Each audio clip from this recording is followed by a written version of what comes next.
अस्सलाम वालेकुम नाजरीन, आप देख रहे हैं INN चैनल। मैं हूं शेख अहमद अली। आप सभी को INN चैनल के पूरे मैनेजमेंट और पूरे स्टाफ की जानिब से ईद उल फित्र की बहुत बहुत मुबारकबाद। इस न्यूज़ बुलेटिन में आइए देखते हैं दिन भर की बड़ी खबरें। आज पूरे मुल्क में ईद उल फित्र का त्यौहार इंतहाई जोश और जज्बे के साथ मनाया जा रहा है। मुस्लिम तबके ने ईदगाह और मसाजिद में ईद की नमाज अदा की और लोगों को गले मिलकर मुबारकबाद पेश की। कई लोग दोस्त और अहबाब के घर जा रहे हैं और गले मिलकर एक दूसरे को ईद की मुबारकबाद पेश कर रहे हैं। इस मौके पर कई सरकर्दा सियासी कायदीन ने भी अहम ईदगाहों मसाजिद में पहुंचकर मुसलमानों को ईद की मुबारकबाद पेश की। इन कायदीन में बिहार के वज़ीर आला नीतीश कुमार, मगरबी बंगाल के वज़ीर आला ममता बनर्जी, उत्तर प्रदेश के साबिक़ वज़ीर आला अखिलेश यादव वगैरह शामिल हैं। ईद की नमाज के लिए मसाजिद और ईदगाहों में लोगों की ज़बरदस्त भीड़ देखने को मिली, लेकिन कुछ ऐसे मकामात भी रहे जहां ईद के दिन भी सन्नाटा पसरा। मसलन श्रीनगर की मशहूर जामे मस्जिद में सिक्योरिटी खदशात के पेश नज़र ईद की नमाज नहीं हुई। इसी तरह उड़ीसा के संबलपुर ईदगाह में भी नमाज ईद अदा नहीं की गई।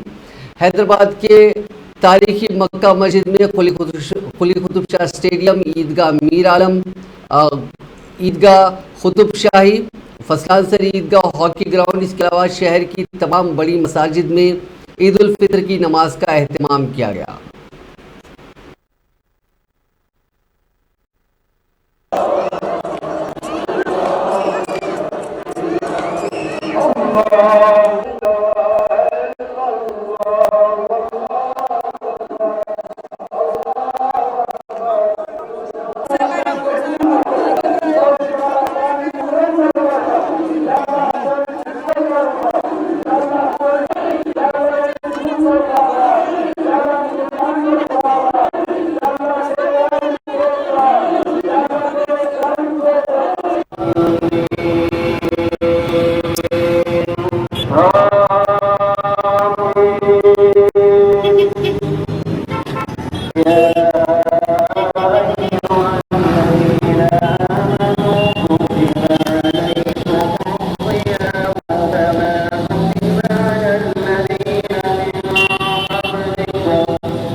मैं अपनी जानिब से और मेरी जमात मजलिस इत्तेहाद मुस्लिमीन की जानिब से आप तमाम को ईद उल फित्र की मुबारकबाद देता हूँ और अल्लाह से दुआ है कि हमने जो रमज़ान के माह मुबारक में जो रोज़े रखे, नमाज़ें पढ़ी, दुआएं की, ज़कात और फिक्र की अल्लाह उसको हमारे लिए बख्शिश और मग़फ़िरत का वसीला बनाए और जिस माह मुबारक में हमको सब्र की और तक़वे की ट्रेनिंग दी, आने वाले 11 महीने में भी हमको कोशिश करना है कि अच्छे इंसान बने और हमारे वतन अजीज़ में अमन को और इस मुल्क को मजबूत करें। आप तमाम को फिर से ईद उल फित्र की मुबारकबाद। ईद उल फित्र हफ्ते को पूरे मुल्क में धूमधाम से मनाई जा रही है। सदर जमहूरिया द्रौपदी मुर्मू, नायब सदर जमहूरिया जगदीप धनखड़ और वज़ीर आज़म नरेंद्र मोदी ने हमवतनों को ईद की मुबारकबाद दी। राष्ट्रपति भवन की तरफ से जारी करदा एक बयान में कहा गया है कि ईद रमज़ान के मुक़द्दस महीने के अख्ताम की अलामत है। ईद मोहब्बत और हमदर्दी के जज्बात बांटने का त्यौहार है। ये त्यौहार हमें इत्तेहाद और बाहमी हम आहंगी का पैगाम देता है। सदर जमहूरिया द्रौपदी मुर्मू ने ईद उल फित्र की मुबारक देते हुए तमाम से कहा कि वो भाईचारे को फ़रोग़ देने का अहद करें। सदर ममलिकत ने कहा कि ईद हम आहंगी के जज्बे से इबारत है जो हमें पुरअमन और खुशहाल माशरे की तामीर की तहरीक देती है। हिंदुस्तान की खातून अव्वल ने कहा कि मैं हिंदुस्तान और बैरून मुल्क मुकीम तमाम शहरियों को, ख़ास तौर पर हमारे मुसलमान भाइयों और बहनों को ईद उल फितर के मौके पर अपनी दिली मुबारकबाद और नेक ख्वाहिशात पेश करती हूँ। नायब सदर जगदीप धनखड़ ने अपने ईद उल फितर के मुबारकबादी पैगाम में कहा कि रमज़ान के मुक़द्दस महीने के अख्ताम पर मनाया जाने वाला ईद उल फितर का त्यौहार एक दूसरे के साथ खुशियाँ बांटने का एक अच्छा मौका है। तमाम मिलजुल कर इसे बड़ी खुशी और जोश और खरोश के साथ मनाते हैं। उन्होंने कहा कि ईद उल फितर के इस पुरमसरत मौके पर मैं अहले वतन को दिली मुबारकबाद और नेक ख्वाहिशात पेश करता हूँ। आइए हम इस त्यौहार में हमदर्दी, सखावत और भाईचारे की इंसानी इक़दार को अपनाते हुए इंसानियत की खिदमत के लिए ख़ुद को वक्फ करने का आज़म करें। वज़ीर-ए-आज़म नरेंद्र मोदी ने ईद उल फितर की मुबारकबाद देते हुए कहा कि हमारे माशरे में हम आहंगी और हमदर्दी के जज्बे को आगे बढ़ाया जाए। मैं सबकी शानदार सेहत और तंदुरुस्ती के लिए भी प्रार्थना करता हूँ। ईद मुबारक। तेलंगाना के चीफ मिनिस्टर चंद्रशेखर राव ने ईद उल फितर के मौके पर वज़ीर दाखिला मोहम्मद महमूद अली की क़यामगाह पहुंचकर ईद की मुबारकबाद दी और वज़ीर दाखिला की जानिब से एहतमाम करदा ज़ुहरानी में शिरकत की। ज़राए के मुताबिक चीफ मिनिस्टर चंद्रशेखर राव आज सहपहर मिनिस्टर क्वार्टर्स में वाक़ वज़ीर दाखिला महमूद अली के क़यामगाह पहुँचे और ईद की मुबारकबाद पेश की और महमूद अली से ईद के गले भी मिले। इस मौके पर रियासती वज़रा श्रीनिवास यादव, कुप्पुला ईश्वर, सत्यवती राठौर और TRS कायदीन मुख्तलिफ कॉरपोरेशन के चेयरमैन मौजूद थे। कामारेड्डी में ईद उल फितर बड़े पैमाने पर मनाई गई। ईदगाह कदीम में साबिक़ वज़ीर व सीनियर कांग्रेस कायद मोहम्मद अली शब्बीर ने खिताब करते हुए कहा कि RSS इस मुल्क में गंगा जमनी तहजीब को ख़त्म करके इस मुल्क के टुकड़े करना चाह रही है। कांग्रेस मुल्क को जोड़ने की बात करती है। ये लोग गांधी को दुश्मन, नाथुराम गॉडसे को भगवान मान रहे हैं। उन्होंने कहा कि कांग्रेस के 4% तहफ़्फ़ुज़ात से इस साल तेलंगाना से 950 डॉक्टर, आंध्र प्रदेश से 600 बच्चे डॉक्टर बन रहे हैं, जबकि सारे हिंदुस्तान में सिर्फ 100 डॉक्टर बने जा रहे हैं। उन्होंने उम्मत मुसलमान से अपील की कि वो अपनी सफ़ों में इत्तेहाद पैदा करें। नमाज के बाद मोहम्मद अली शब्बीर को ईद की मुबारकबाद देने कदीम ईदगाह पर जिला collector Kamareddy Jitesh Patil, superintendent police Srinivas Reddy, रियासती सदर Urdu academy MK Mujeebuddin, additional SP Ananya, RDO Kamareddy Srinivas Reddy, ईदगाह कदीम पर साबिक़ रियासती वज़ीर मोहम्मद अली शब्बीर की तरफ से शीरखुरमा पेश किया गया।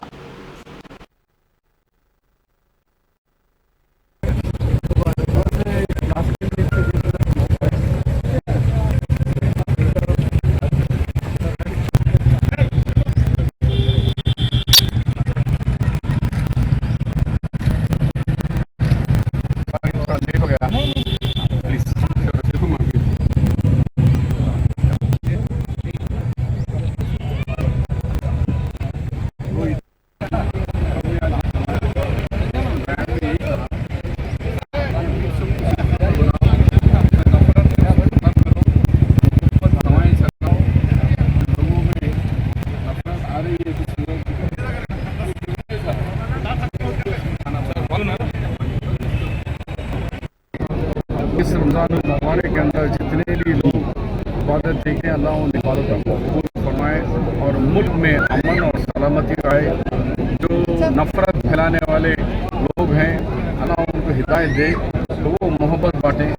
मुल्क को तोड़ने के लिए जो कोशिश हो रही है उसको मोहब्बत में बदल दे, मुल्क को जोड़ दे। ये दुआएँ की गई है और आपके ज़रिए तमाम हिंदुस्तान के अवाम को, हिंदू भाइयों, मुस्लिम भाइयों, क्रिश्चियन, ईसाई, तमाम लोगों को रमज़ान की।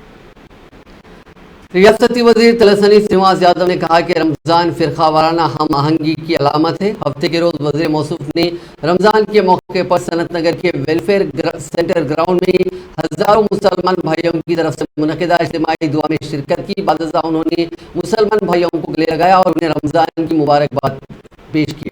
रमज़ान मुबारक में रोज़े का आगाज़ बड़े अक़ीदत से किया जाता है। उन्होंने कहा कि हुकूमत की जानिब से चीफ मिनिस्टर कल्वकुंट्ला चंद्रशेखर राव की हिदायत के मुताबिक रमज़ान को बहुत खुशी से मनाने के लिए तमाम इंतजाम किए गए हैं। इस प्रोग्राम में सदर सनत नगर डिवीज़न BRS कोलंगपाल रेड्डी और दीगर कायदीन भी मौजूद थे।